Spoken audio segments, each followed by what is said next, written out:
जय भारत मां। 1857 का विद्रोह क्यों होता है?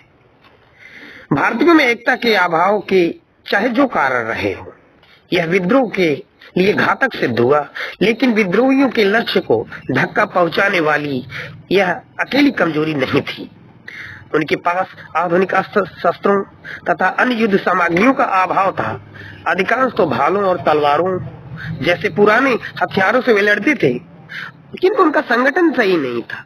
सिपाही मजदूर तथा स्वार्थ रहित तो थे, मगर उनमें अनुशासन की कमी भी थी। कभी कभी तो वे अनुशासित सेना के बजाय दंगाई भीड़ की तरह व्यवहार करते थे।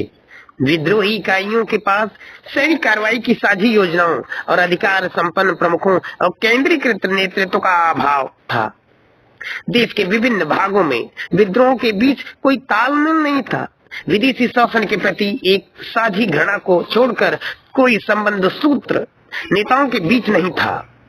किसी विशेष क्षेत्र से ब्रिटिश सत्ता को उखाड़ फेंकने के बाद उन्हें पता ही नहीं था उसकी जगह किस प्रकार की राजनीतिक सत्ता या संस्थाओं की स्टैट्यूएटेड किया जाए, स्थापित किया जाए।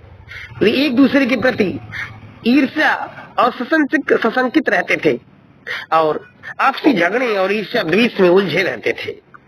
इसी तरह किसान मालगुजारी के दस्तावेजों और सूदखोरों के बही खातों को नष्ट करने और नए जमींदारों को खदेड़ चुकने के बाद समझ नहीं पाते थे कि आगे क्या करें। इसलिए यह विद्रोह निष्क्रिय हो जाते थे।